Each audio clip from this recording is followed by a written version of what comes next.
아모스 선지자가 하나님 말씀을 전한 때, 선포한 때가 북왕국 여로보암 2세 때입니다. 약 BC 760년. 감이 안 오죠?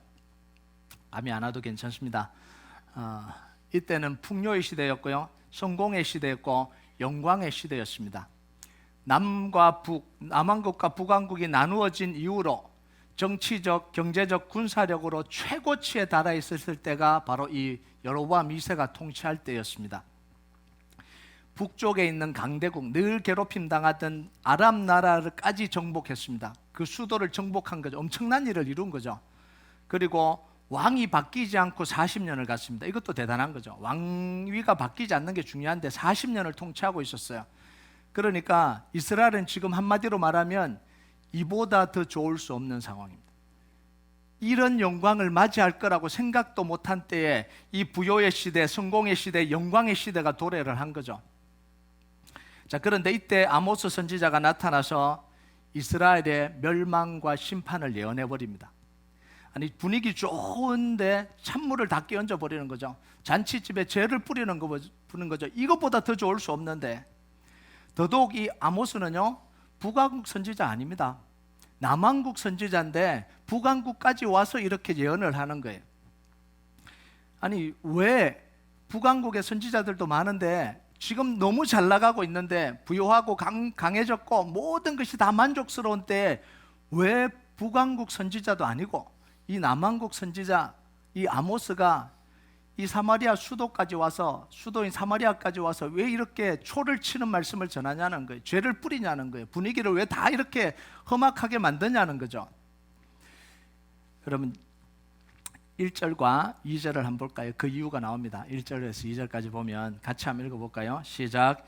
이스라엘 자손들아, 여호와께서 너희에 대하여 이르시는 이 말씀을 들으라.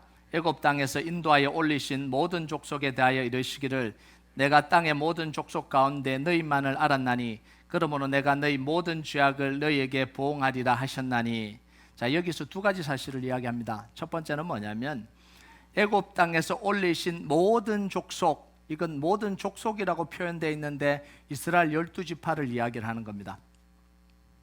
그리고 두 번째, 땅의 모든 족속 가운데 너희만 알았다라는 건 세상에 수많은 민족들이 있지만 하나님이 특별히 이스라엘만 선택하셨다, 이런 이야기예요.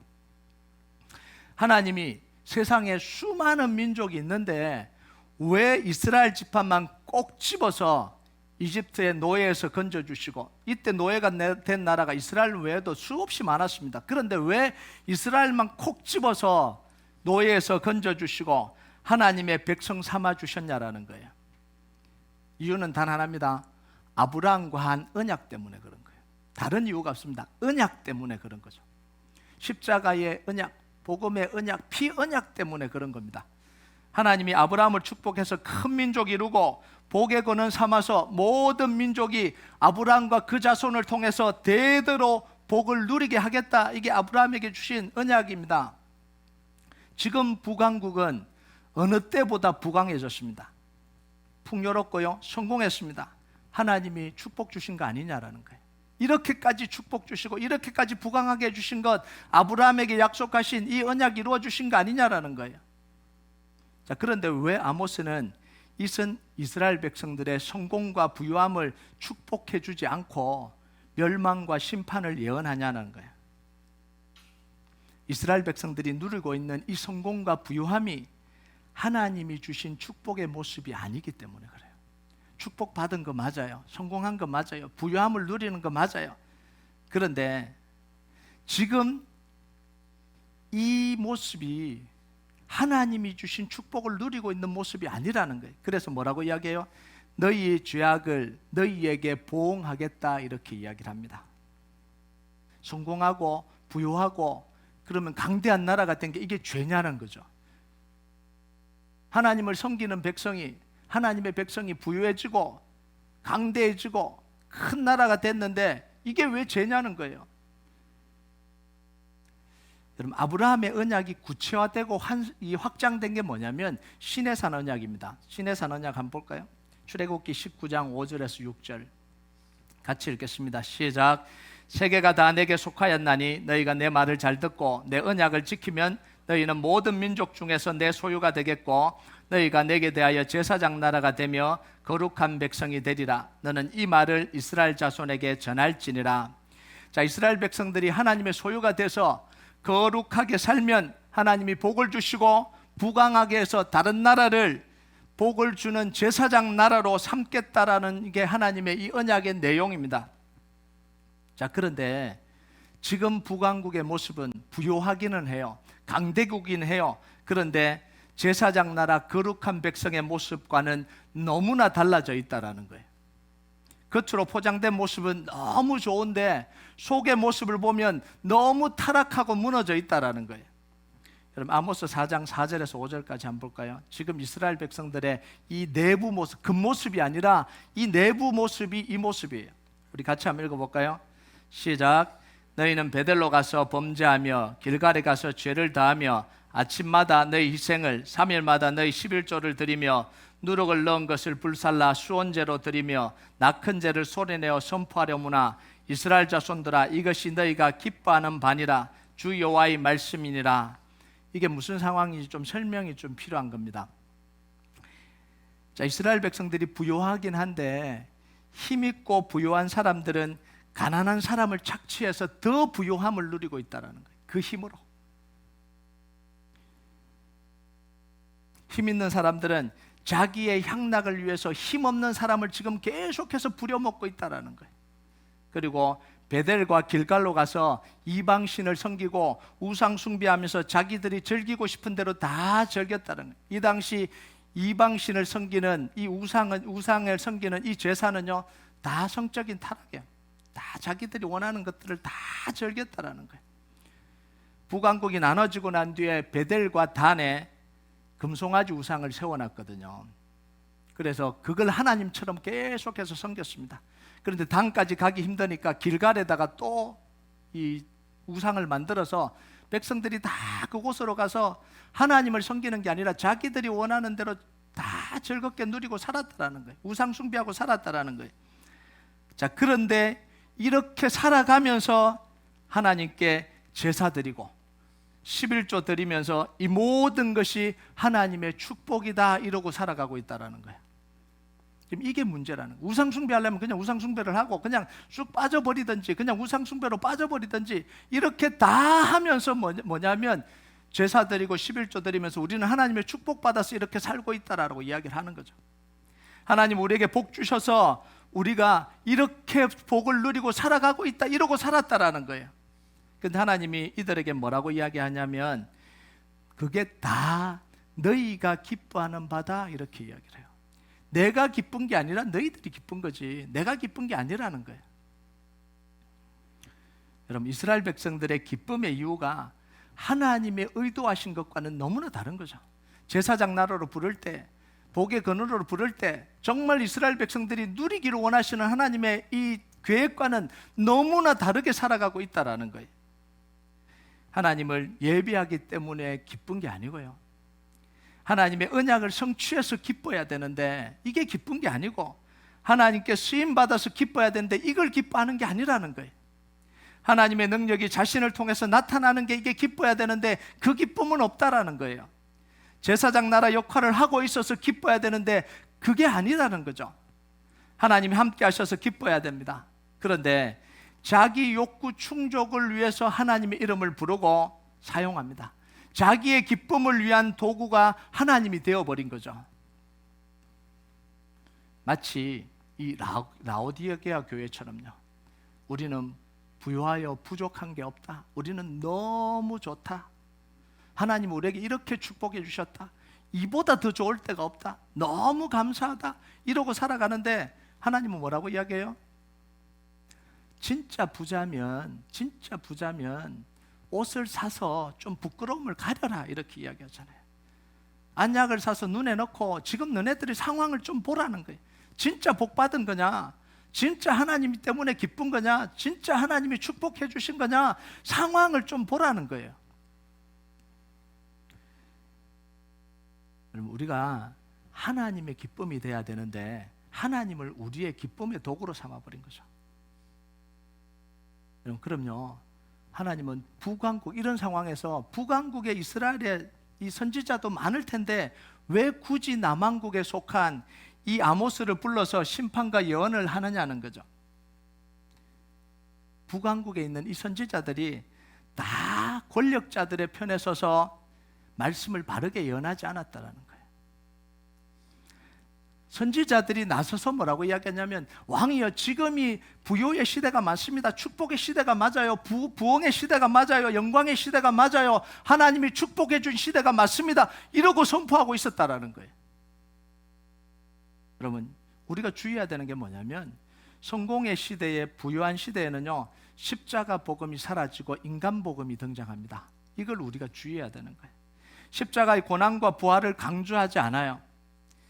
자기 부인과 제자의 삶을 강조하지 않습니다. 죄와 회개를 강조하지 않아요. 뭘 강조하냐면 인간의 자유를 강조합니다. 마음의 평안과 위로를 주는 복음을 강조해요. 그래서 버젓이 죄를 짓고 우상 숭배를 밥 먹지 하면서도 하나님의 백성으로 잘 살고 있다고 이야기합니다.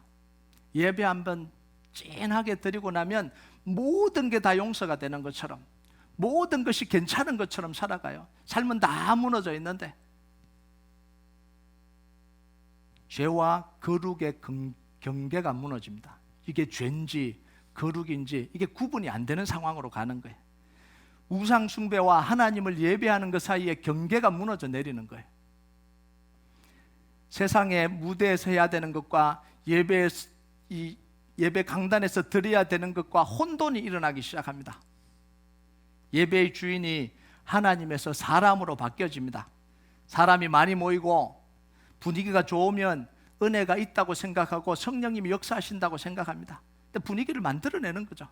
그래서 사람들이 막 모여서 막 왁작지껄하게 뭔가 찬양을 하고 뭔가 분위기가 막 좋아지면 부흥의 역사가 일어나고 하나님이 역사한다고 생각하는 거죠.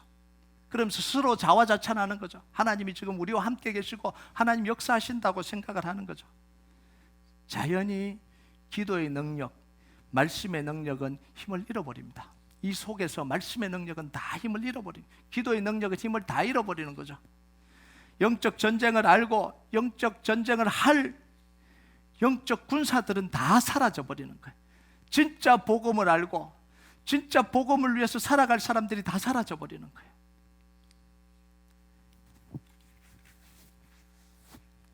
여러분, 우리가 정말 알아야 될 게 뭐냐면 이 세상의 부요함과 언약을 바꿔버리면 안 된다라는 거예요. 복음을 바꿔버리면 안 된다라는 거예요. 여러분, 우리가 진짜 복음이 필요한 이유는 뭐냐면 부요해지기 위해서 복음이 필요한 게 아닙니다. 잘 살기 위해서 복음이 필요한 게 아니에요. 우리가 편안해지기 위해서 복음이 필요한 게 아닙니다. 예수님이 십자가에서 죽으신 이유는 뭐냐면 죄 때문에 돌아가신 거잖아요. 죄 문제를 해결해야 되는 거잖아요. 하나님과 지금 끊어진 문제, 단절된 문제를 해결을 해야 되잖아요. 그게 복음입니다. 부유해지는 게 복음이 아니라고요. 죄를 짓고 하나님의 단절되는 그 상황 속에 역사했었던 사단이 있어요. 지금도 역사하는 그 사단을 이길 수 있는 유일한 길이 이 복음입니다. 그게 언약으로 내려온 거죠. 이스라엘 백성들이 언약을 잃어버렸다는 건 뭐냐면 부요함과 강대함과 이 좋은 이 경제적으로 좋아진 걸 가지고 복음을 팔아먹어버렸다는 거죠. 그럼 그 다음은 뭐냐면 더 이상 이제 부요할 때는 괜찮은데 문제가 찾아올 때는 이길 수 있는 힘이 없어요. 죄 문제를 이겨낼 수도 없고요. 하나님과 이게 단절된 문제를 어떻게 이겨나가야 될지를 몰라요. 사단의 문제를 이길 수가 없잖아요. 사단이 우리를 계속해서 넘어뜨리려고 하는데 그걸 이겨낼 복음이 없는 거예요. 그래서 하나님은 끝까지 복음의 언약을 이어가는 이 백성을 살리려고 하는 거예요. 여러분, 현대요, 아무리 부유해져도, 아무리 사람들이 많이 모이고, 아무리 부자가 되고, 아무리 편안해져도 그때는 괜찮을지 몰라요. 우리는 언제 대비해야 되냐면 문제가 찾아올 때를 대비해야 됩니다. 죄의 문제를 이겨야 될 그때가 찾아와요. 하나님과 단절된 것 때문에 오는 이 문제들이 찾아오는 때예요. 그때는 못 이긴다라는 거예요. 여러분, 이런 상황인데도 선지자들이 왕과 귀족과 힘 있는 사람들에게 동조하고 그 시대의 흐름에 다 편성해 버렸습니다. 하나님의 말씀을 바르게 선포하고 그 상황을 바로잡으려고 하는 선지자들이 없었다라는 거예요. 오죽했으면 하나님이 아모스를 불러서 심판을 선언하겠어요. 여러분, 아모스는요, 정식으로 선지자 학교에서 훈련받은 선지자도 아닙니다. 자기 스스로 뭐라고 이야기하냐면 아모스 7장 14절에 보면 양치는 목자고 뽕나무를 재배하는 자다 이렇게 이야기를 해요. 그리고 북왕국에 있는 선지자도 아닙니다. 남왕국에 있는 선지자예요. 하나님이 얼마나 마음이 지금 답답했으면 복음을 다 잃어버리고 언약을 다 잃어버릴 상황에 놓이니까 하나님이 얼마나 답답했으면 선지자 훈련도 받지 않은 지금 북왕국에 있는 사람도 아닌 남왕국에 있는 이 아모스를 불러서 이 말씀을 선포하게 하시냐라는 거예요. 아모스가 하나님의 말씀을 선포하니까 그걸 반대하고 나선 사람들이 불신자들이 아니에요. 선지자들이었습니다. 아모스 7장 12절에 13절 한번 볼까요? 같이 읽겠습니다. 시작. 아마샤가 또 아모스에게 이르되 선견자야 너는 유다 땅으로 도망하여 가서 거기 떡을 먹으며 거기에서나 예언하고 다시는 베델에서 예언하지 말라. 이는 왕의 성소요 나라의 궁궐임이니라. 아모스가 하나님의 말씀을 예언하자 아마샤가요 뭐라고 이야기하냐면 선지자 아마샤가 아모스를 왕에게 고발합니다. 10절에 그 앞에 나오는 10절에 왕에게 고발해서 처벌하라 이렇게 이야기합니다. 하나님의 말씀을 전하는데 처벌해야 됩니다 이렇게 이야기를 해요. 그리고 아모스에게는 뭐라고 이야기하냐면 북왕국에서 예언하지 말고 정예언하려면 너네 땅에 가서 예언하라는 거예요. 남왕국으로 가서 예언하라는 거예요. 왜 여기 와서 선지자들이 이렇게 많은데 네가 와서 뭐 하냐는 거죠. 그런 예언하려면 여기서 예언하지 말고 너네 땅으로 가서 예언하라 이렇게 이야기를 한 거죠. 그리고 지금 도망가지 않으면 죽게 될지도 모른다라고 위협을 합니다. 수많은 예언자들의 예언을 무시해버린 거죠. 그런데도 아모스는요 그곳에 굴복하지 않고 하나님의 예언이 반드시 이루어질 거라고 경고를 합니다. 그게 3절에서 6절 사이의 이야기예요. 뭐라고 이야기해요? 두 사람이 마음이 같지 않은데 동행이 가능하겠냐? 하나님 나를 보내지 않은데 내가 왔겠냐? 하나님과 내 마음이 같지 않은데 어떻게 여기 와서 말씀을 선포하겠냐? 이런 뜻입니다. 사자가 먹이를 잡은 것이 없는데 소리를 내겠냐? 하나님이 지금 말씀하지 않는데 지금 내가 말을 하겠냐? 이런 이야기예요. 덫을 놓지 않았는데 동물이 잡히겠냐? 하나님이 지금 덫을 놓고 계신다라는 거예요. 지금 일하고 계신다라는 거예요. 나팔을 부는데 어찌 안 두려워하냐? 하나님이 지금 전쟁 나팔을 불고 계신다라는 거예요. 하나님이 내리지 않았는데 재앙이 어떻게 성읍에 임하겠냐? 지금 재앙이 내리는 것 하나님이 지금 내리시는 거다. 이렇게 경고의 메시지를 계속해서 주고 있는 거예요. 그러면서 내가 지금 예언하는 건 하나님이 말씀하지 않았는데 예언을 하겠냐? 이렇게 이야기한 거죠. 7절과 8절을 보면요. 7절과 8절 한번 볼까요? 시작. 보이지 아니하시고는 결코 행하심이 없으시리라. 사자가 부르짖은즉 누가 두려워하지 아니하겠느냐? 주 여호와께서 말씀하신즉 누가 예언하지 아니하겠느냐? 하나님이 내게 말씀하셨다라는 거예요. 하나님 내게 말씀하셨으니까 어떻게 예언하지 않겠냐라는 거예요. 여러분, 결국 아모스의 예언 이후에 이 북왕국 이스라엘은 27년 뒤부터 아수르가 이스라엘을 침범하기 시작합니다. 그리고 3번의 공격을 이겨내지 못하고 40년이 채 못 되어서 완전히 멸망해버립니다. 40년이 못 돼서 끝나는. 그런데 부강하고 그런데 우리는 잘 되고 있고 하나님이 축복해 주신다고 임박한 멸망을 지금 생각도 못하고 있는 거죠. 여러분, 왜 하나님이 아모스를 통해서 이런 말씀을 하실까요? 제대로 안 살면 다 망한다, 다 죽는다, 위협하고 경고하시는 걸까요? 하나님 아버지의 마음을 알려주시는 거예요. 너희는 그렇게 살 백성이 아니라는 거예요. 그렇게 살려고 부름받은 백성들이 아니라는 거예요. 너희의 목표가 세상의 부요함이 아니라는 거예요.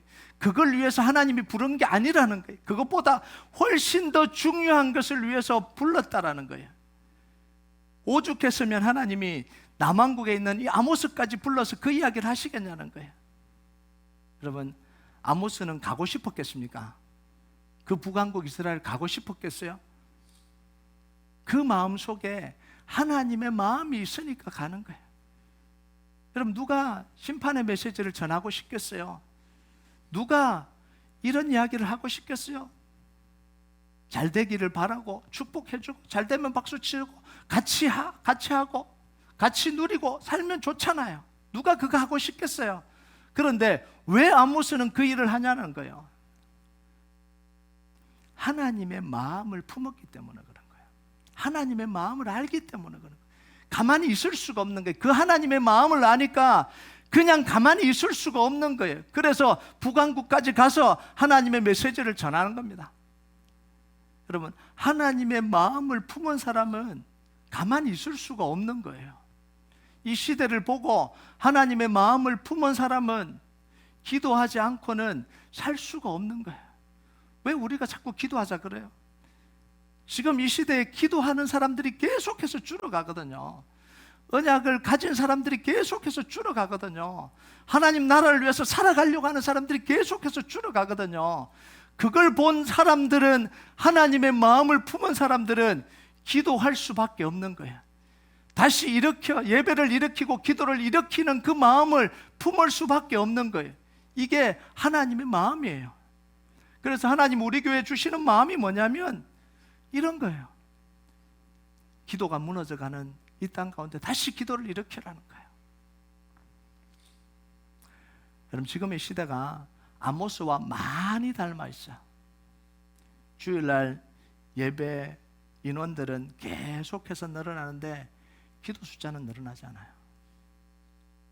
이번에 이제 몇 주 8월이 되면 달라스 연합 부흥회를 합니다. 그래서 금요일날 이 예배에 이제 참석할 교회들 좀 카운트를 해보고 얼마나 참석할 수 있는데 카운트를 해보는데, 그래서 쭉 이렇게 좀 훑어봤어요. 금요일날 모여서 기도하는 숫자가 얼마나 될까? 그럼 달라스에 금요일날 모여서 기도하는 숫자가 얼마쯤 될 것 같아요? 200개가 넘는데, 교회가 200개가 되는데 그 숫자를 다 모아도 500명이 안 돼요.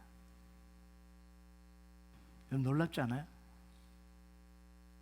주일날 몇천 명씩 모인다 그러는데, 그런데 정말 기도하는 숫자를 모아보니까 500명이 채 안 돼요.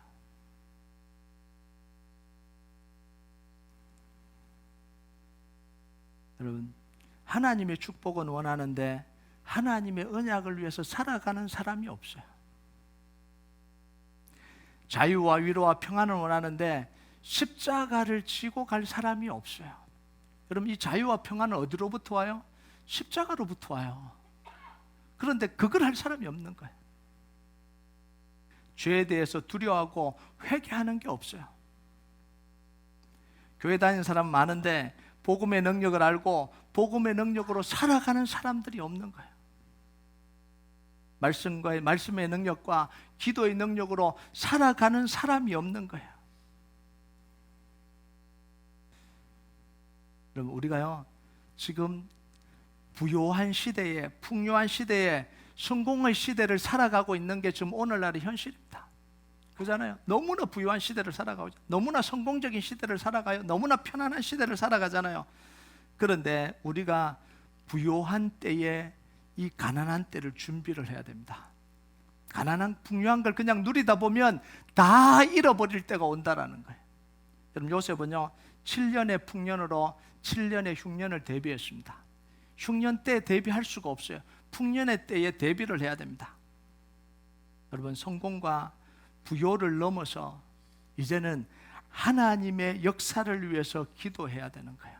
이게 우리 교회 주신 사명입니다. 하나님 우리 교회를 부흥시킨다면 이 사명을 위해서 부흥시키는 거예요. 정말 복음의 능력을 알고 복음의 언약을 붙들고 그걸 위해서 기도할 사람들, 그 사람들을 세우기 위해서 하나님이 우리 교회를 부흥시킬 겁니다. 여러분, 진짜 하나님을 찾아야 될 때는 가난할 때가 아니라 부유할 때입니다. 가난할 때는 그냥 끌려서라도 나와요. 끌려서라도. 그런데 문제는 뭐냐면 가난한 때는 너무 무너졌기 때문에 다시 세우기가 너무 힘들어요. 그래도 주일 예배를 참석하는 인원들이 많아지고 예배드리는 원인들이 있을 때 기도하는 사람들이 세워져야, 그래야 이 어려운 때를 이겨갈 수 있는 거예요. 여러분, 감각적인 즐거움을 추구할 때 더 깊은 은혜의 맛을 체험해야 됩니다.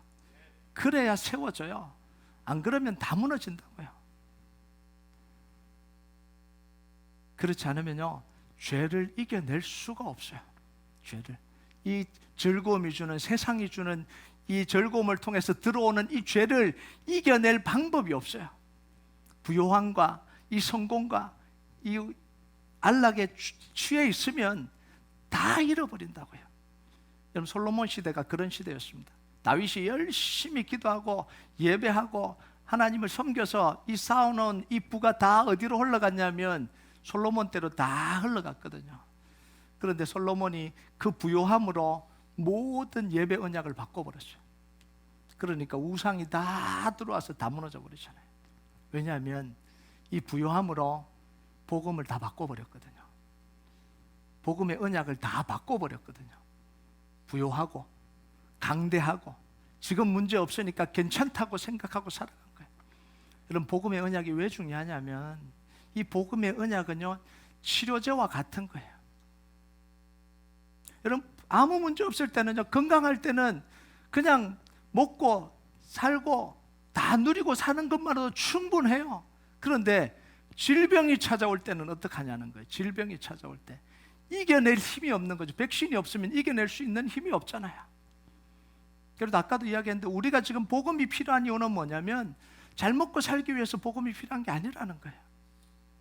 성공하기 위해서 복음이 필요한 게 아니라는 거예요. 죄를 이기기 위해서 복음이 필요한 거잖아요. 하나님과 단절된 이 문제를 해결하기 위해서 예수님이 십자가를 통해서 하나님께 나가기를 여셨기 때문에 그 복음이 우리에게 필요한 거잖아요. 지금도 역사하는 이 사단을 이기기 위해서 복음이 필요한 거잖아요. 그 복음의 언약을 놓쳐버리면 우리는 다 놓쳐버리는 거예요.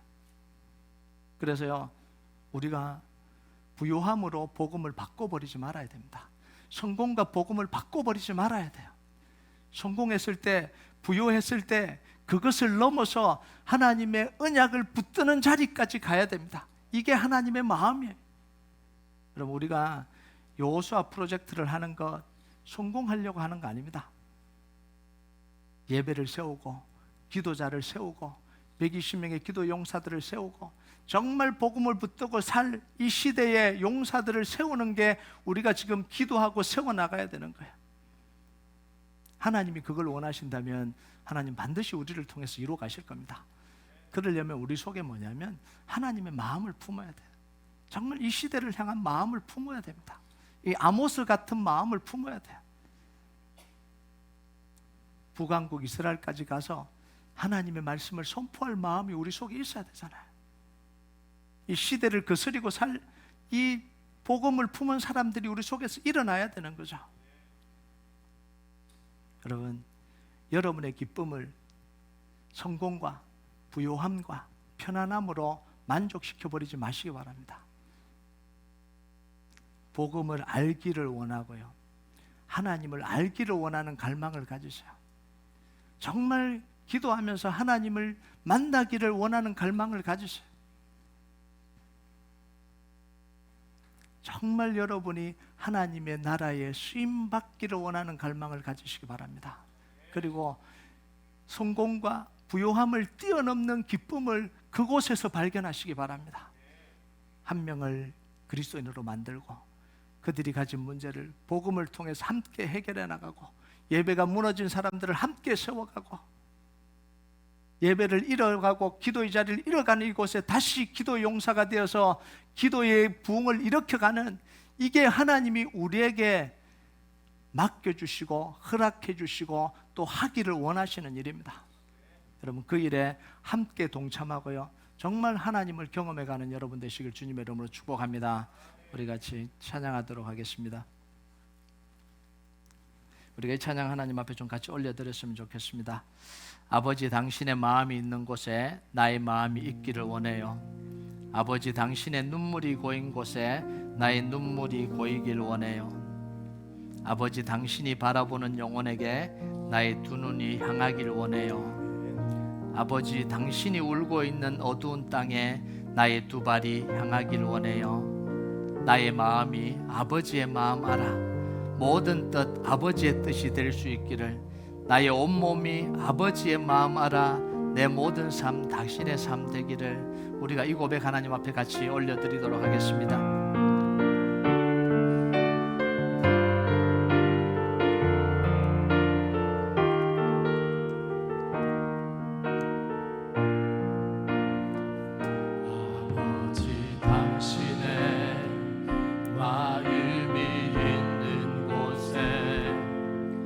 나의 마음이 있기를 원해요. 아버지, 당신의 눈물이 고인 곳에, 아버지, 당신의 눈물이 고인 곳에 나의 눈물이 고이길 원해요. 아버지, 당신이 바라보는 영혼에게, 아버지, 당신이 바라보는 영혼에게 나의 두 눈이 향하길 원해요. 아버지, 당신이 울고 있는 어두운 땅에, 아버지, 당신이 울고 있는 어두운 땅에 나의 두 발이 향하길 원해요. 나의 마음이 아버지의 마음 알아, 나의 마음이 아버지의 마음 알아 내 모든 뜻 아버지의 뜻이 될 수 있기를,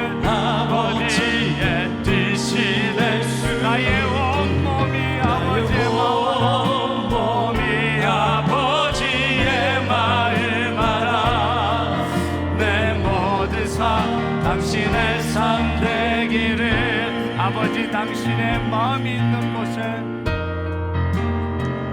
아버지, 당신의 마음이 있는 나의 마음이 있기를 원합니다. 있기를 원해요. 아버지, 당신의 눈물이 고인 곳에, 아버지, 당신의 눈물이 고인 곳에 나의 눈물이 고이길 원해. 아버지, 당신이 바라보는 영혼에게, 당신이 바라보는 영혼에게 나의 두 눈이 향하길 원해요. 향하길 원해요. 아버지, 당신이 울고 있는 어두운 땅에 나의 두 발이 향하길 원해요. 나의 마음이 아버지의 마음 알아, 마음이 아버지의 마음 알아 내 모든 뜻 아버지의 뜻이 될 수 있기를, 나의 온몸이 아버지의 마음 알아 내 모든 삶 당신의 삶 되기, 나의 마음이 아버지의 마음 알아, 나의 마음이 아버지의 마음 알아 내 모든 뜻 아버지의 뜻이 될 수 있기를, 나의 온몸이 아버지의 마음 알아 내 모든 삶 당신의 나의 마음이 아버지의 마음 알아, 나의 마음이